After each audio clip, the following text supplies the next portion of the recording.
Amados, livro de João, no capítulo de número 20, João, capítulo de número 20 e o versículo 1. Hoje é a Páscoa. Para você que está assistindo essa mensagem, é uma pregação sobre a Páscoa, sobre a ressurreição do nosso Senhor e Salvador Jesus Cristo. Vou ensinar um pouquinho a toda a igreja sobre o sentido da Páscoa. João capítulo 20, versículo 1 diz assim: no primeiro dia da semana, Maria Madalena foi ao sepulcro de madrugada, sendo ainda escuro, e viu que a pedra estava removida. Então correu e foi ter com Simão Pedro e com os outros discípulos, a quem Jesus amava, e disse-lhes: tirai do sepulcro o Senhor. E não tiraram do sepulcro o Senhor, e não sabemos onde o puseram. Levante a sua mão para o céu e diga: Senhor Jesus, fala comigo através da tua palavra. Amém. Ok, eu gostaria da atenção dos meus amados. Segura a sua criança, daqui a pouco nós vamos dar um presentinho para a sua criança. Mas eu gostaria que vocês controlassem um pouquinho aí, e vamos ouvir a santa palavra do Senhor. Olhe para a pessoa que está do teu lado. Não olhe, não faça isso, né? É melhor não. Olhe para o pastor e diga assim: hoje, diga mais alto, diga assim: hoje, o sentido da Páscoa é a libertação, é a morte do Cordeiro para nos salvar. Amém? Então vamos entender. O texto que nós acabamos de abordar vai nos falar a história, a vida de duas Maria. Diga comigo: Maria Madalena, Maria mãe de Jesus. Tem duas Marias aqui, sensacional nessa história, que Jesus havia morrido. Quando Jesus, ele morre, segundo os estudos, numa sexta-feira, né? Os judeus já falam outra coisa, que ele morreu, parece que foi na quarta-feira, mas enfim. E a data da morte de Cristo também dizem que não é agora. Enfim, se está comemorando a morte de Cristo, vamos falar um pouco dele. Ok, olhe para o pastor André, por favor, porque esse texto vai dizer que o nosso Senhor Jesus, ele morre na sexta-feira. Que horário? Meio-dia. A Bíblia fala que ao meio-dia ele expirou, ele dá o último suspiro e disse: Pai, em tuas mãos eu entrego o meu espírito. Quando foi meio-dia, se escureceu, o dia virou noite. Pastor, sério, está na Bíblia. Ao meio-dia começa a vir uma escuridão na terra. De repente os soldados que crucificaram Jesus, um olha para o outro e disse: verdadeiramente matamos o Filho de Deus. O Filho de Deus está morto, o Filho de Deus está crucificado, ele morreu. A Bíblia fala então que eles tiram Jesus daquela cruz e coloca ele então no túmulo de José de Arimateia. É colocado Jesus ali 3 horas da tarde, se coloca Jesus naquele túmulo. Agora, para onde Jesus vai quando ele morre?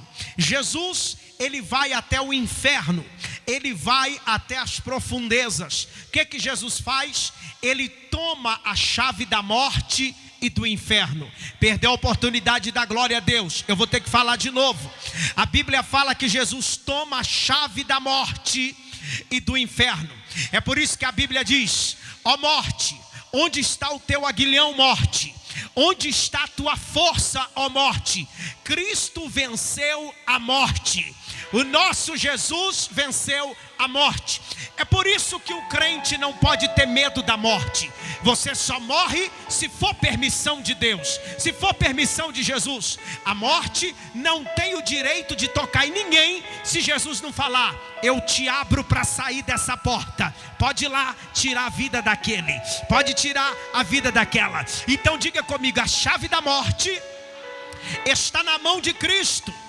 Não entendeu? Se é a chave da morte que está na mão de Jesus, é como se a morte estivesse presa numa prisão, e o dia que Jesus quisesse levar alguém, ele dizia: deixa eu abrir aqui, vai lá e pode ceifar e depois volta aqui para o seu canto, que a chave está comigo. A chave do inferno também. Jesus toma a chave do inferno. Não entendeu? O diabo é tão desgraçado e não vale nada que nem a chave da casa dele ele tem. Está na mão de Jesus. Só vai para o inferno quem Jesus permite. Jesus mesmo falou: não temais ao homem, que tem o poder somente de tirar a vida. Antes temai ao Senhor, que tem o poder de tirar a vida e ainda levar a alma para o inferno. É esse que nós temos que temer, a Deus. Agora o povo está temendo o corona, está temendo o homem, está temendo as reportagens, está temendo tudo. Ei, a chave da morte, do inferno, está nas mãos do nosso Jesus de Nazaré. Ele que está com a chave, está no controle dele, está no domínio dele. Diga comigo: meu Jesus tem poder na morte. Diga: o meu Jesus tem poder no inferno. E a Bíblia fala que ele, depois que ele toma a chave da morte e do inferno, o que ele faz? Ele começa a libertar os cativos que estavam lá, as almas cativas que estavam sendo oprimidas pelo demônio. E agora, ao terceiro dia, no domingo de manhã, o que acontece? O Redentor vive. Ele ressuscita. Jesus ressuscita dentre os mortos no domingo pela manhã. Então vamos ver a cena para que você entenda a revelação. No domingo pela manhã, acorda as duas Marias, 4 horas da madrugada. Uma olha para a outra e disse: vamos lá no sepulcro, vamos levar unguento e vamos derramar perfume nos pés de Jesus, nos pés do defunto. Vamos lá levar o perfume para colocarmos no pé dele. Olha que emoção e que carinho que tinha essas mulheres por Jesus. E uma olha para a outra, se arruma e lá vai indo. Quando elas dão o primeiro passo rumo ao sepulcro, uma olha para a outra e disse: mas como vamos ir lá? Tem uma pedra no sepulcro. Nós somos 2 mulheres, nós não vamos aguentar remover a pedra. E aqui começa a pregação. Ei, ô lindão de Jesus, lindona de Jesus, como vamos remover a pedra que está no sepulcro? Como vamos ter acesso ao túmulo se tem uma grande pedra? Uma olha para a outra e disse: tem pedra, mas vamos lá mesmo assim? Eu acho que você não entendeu, já começou a pregação. Tem pedra no sepulcro, mas vamos lá mesmo assim? Não entendeu? Vai entender a revelação agora. Tem muitas pessoas, porque sabe que é difícil entrar naquela faculdade, sabe que é difícil essa área de emprego, ou essa tal área, ou é difícil ser pastor, ou é difícil ser um empresário. Ah, pastor, é muito difícil. Sabe que é difícil, então nem tenta, nem dá um passo, nem fala assim: é difícil, mas eu vou caminhar lá. É difícil, mas eu vou mesmo assim. É difícil, mas eu vou até lá. Maria e a outra Maria disse assim: a pedra é pesada, nós não damos conta, mas vamos lá mesmo assim. Lá vai elas lá. Quando elas estão chegando perto do túmulo, para surpresa delas, a pedra já estava removida. Não entendeu, não entendeu. Se tivesse entendido, estava adorando mais forte. Olhe para mim, você que está me assistindo e você que está aqui na igreja. Olhe para o pastor André. Ai, aleluia! Elas sabiam que não dava conta de tirar pedra, mas foram. Eu gosto de crente de fé, porque a Bíblia fala: se tiverdes fé do tamanho de uma mostarda, dirá este monte: monte, arranca-te daí, precipita-te no mar, e assim você será feito. Olha a fé dessas 2 mulheres. Nós não temos força para remover a pedra, mas vamos lá assim mesmo. Você vai parar na primeira notícia? Você vai desistir no primeiro obstáculo? Você não tem padrinho, você não tem dinheiro, você não tem o suporte financeiro para comprar aquilo que você sonha, ou para entrar naquilo que você almeja. Mas o Deus que me usa manda te dizer: tomar a atitude de ir é com você, remover a pedra é comigo. Eu vou remover a pedra. Deus vai remover a pedra do teu casamento, continua acreditando nele. Deus vai remover a pedra da tua vida financeira, continua acreditando que esse vai ser o seu melhor ano. Eu vi nas redes sociais uma pessoa postando assim: ano difícil já, ano que está difícil 2020, ano terrível que está 2020. Ei, o que você profere, o que você fala é o que vai acontecer. Eu conheço um Deus que em meio à crise fez muita gente prosperar. Eu conheço um Deus que em meio à crise fez muitos servos dele alcançar resultados espetaculares. Por isso levanta a mão e recebe a profecia. Recebe a profecia. Em meio à crise teve Elias lá no deserto comendo carne e pão trago pelos corvos. Ei, em meio à crise a viúva tinha azeite na botija e farinha na panela. Em meio à crise uma outra viúva teve azeite para pagar a dívida do marido. Em meio à crise teve muito povo do deserto comendo, aleluia, cordonizes e maná que caía do céu. Não entendi nada, pastor. Vai entender. O Deus que você serve é o Deus que encarece de remover qualquer pedra, qualquer miséria, qualquer pedra Deus vai remover. Eu estou tomando posse dessa palavra. Tem alguém que está tomando comigo?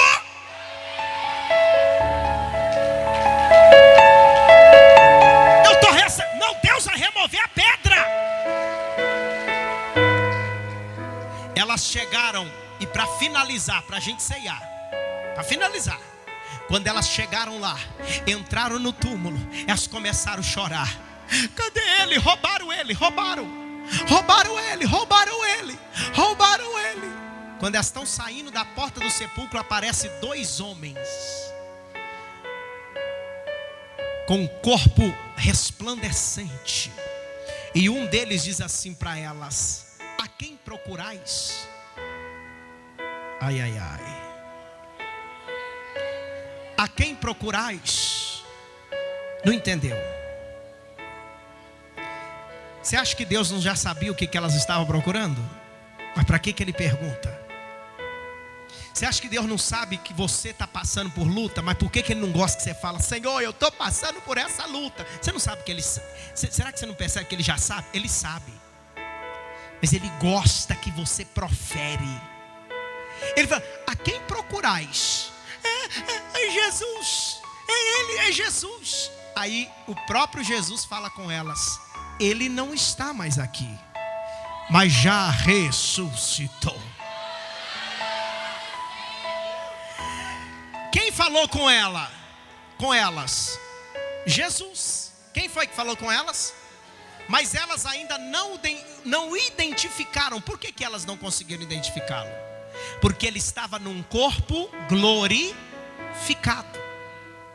Alegra, porque a Bíblia fala que Jesus não tinha aparência e nem formosura. Não entendeu? Ele não tinha aparência. Ele não era um ator de novela. Ele não era um galã de cinema. Ele era um homem comum. Ele não tinha formosura. Formosura, músculo. Ele não era musculoso. Não era tão alto. Não era atleta. Ele era sem aparência e sem formosura. Quando ele fala com Maria num corpo glorificado, ela não reconhece. Não entendeu? Esse corpo que você tem, você vai despedir dele já já. Porque o corpo que você vai receber para morar no céu é um corpo glorificado. Quem não andava vai andar num corpo glorificado. Quem não tinha mão vai ter mão no corpo glorificado. Quem não tinha perna vai ter perna no corpo glorificado. Quem não tinha um corpo bonito como desejava, vai ter num corpo glorificado. Você será irreconhecível no corpo glorificado. Por quê? Porque será um corpo de glória. Corpo de glória, meu irmão, é algo extraordinário. É um corpo lindo, incorruptível. Agora olhe para o pastor, quem está aqui, diga glória. Maria e a outra Maria, as duas Marias, saem correndo e vai avisar os discípulos que eles estavam reunidos numa casa e falou: olha, ele ressuscitou, ele não está aqui, ele ressuscitou, ele não está mais lá. O que Pedro faz? E os discípulos? Vou lá correndo ver. Eu tenho que ver com os meus olhos. E aí eles correm. E Pedro entra dentro do sepulcro. Ô irmãzinha, aqui eu fecho a mensagem. Pedro entra dentro do sepulcro. Quando ele entra, ele assusta. Porque ele vê duas coisas. Diga bem alto, ele vê duas coisas. Diga bem forte, o que é, pastor? Número 1, o sepulcro vazio. Ele vê o sepulcro. E número 2, ele vê o lenço de Jesus dobrado. Quem está dando glória já ouviu falar sobre esse lenço dobrado. Ele vê um lenço assim, ó, dobrado em cima do local onde ele estava. Não entendeu? Havia um costume judaico, um costume dos judeus no passado, que quando alguém ia na tua casa almoçar, ele tinha um lenço. E quando ele pegava esse lenço e ia ao banheiro, ele deixava o lenço ali em cima. Significava que ele não terminou de comer. Ele ia, voltava. Mas se a pessoa que foi comer na sua casa, os judeus, dobrassem o lenço assim, ó, e deixava bem dobradinho, o prato está vazio já, ele já acabou de comer, e deixasse o lenço dobrado, significava: gostei da comida e quero voltar. Gostei, vou voltar. Não entendeu? Jesus também, como um bom judeu, tinha um lenço. E agora Jesus pega o lençol que ele estava enrolado, e ele dobra bem bonitinho no formato do significado. E quando Pedro vê aquele lenço dobrado da forma que era a cultura, quando ele vê daquele jeito, ele diz assim: ele gostou e ele voltou para nós.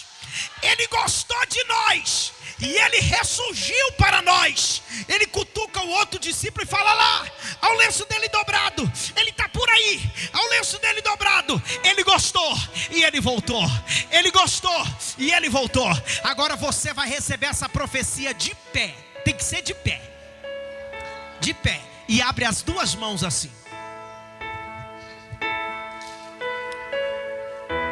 Faz assim com a mão, ó. Forma de receber. Faz assim. Olhe bem para o pastor André. Oi, príncipe, princesa de Jesus.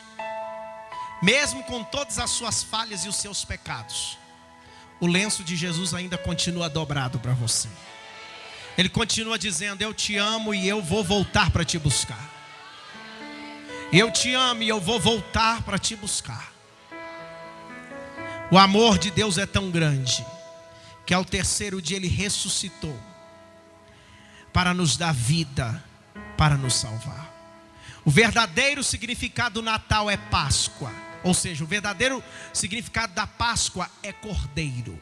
Jesus, o Cordeiro imolado, o Jesus crucificado na cruz, o Cordeiro lá no Egito, quando Deus mandou Moisés matar e eles passaram sangue nos umbrais das portas, era a tipologia de Cristo já revelado no Velho Testamento. Então, o sentido da Páscoa não é ovo de Páscoa, não é chocolate. O sentido da Páscoa é o Cordeiro de Deus. Foi Jesus que morreu na cruz para nos salvar. Ensina os seus filhos o verdadeiro sentido. Mesmo que você deu ovo de Páscoa, mesmo que você deu chocolate, tira o efeito desse ovo, expulsa o efeito desse ovo e mostra que aquilo é um chocolate para os seus filhos. E diga para eles: a Páscoa verdadeira, o verdadeiro sentido da Páscoa se chama Jesus Cristo, que morreu por nós naquela cruz, deu a vida por nós, e ao terceiro dia ele ressuscitou. Feche os olhos agora com a mão aberta em forma de receber. O que eu vou receber, pastor? O amor de Cristo na sua vida. Você vai receber a glória de Jesus na sua vida. Senhor, toca na tua filha. Senhor, toca no teu filho. Senhor, nos faça digno de participar do teu corpo e do teu sangue.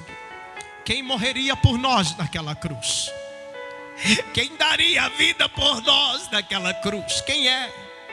Quem é que morreria por nós naquela cruz? Se não for o Senhor, o que seria de nós? Se não for o Senhor, o que seria de nós naquela cruz? Nos faça digno de participar do teu corpo e do teu sangue, em o nome de Jesus. Eu peço aos obreiros que levante o cálice, levante o pão, porque nós vamos consagrar. Porque Ele vive.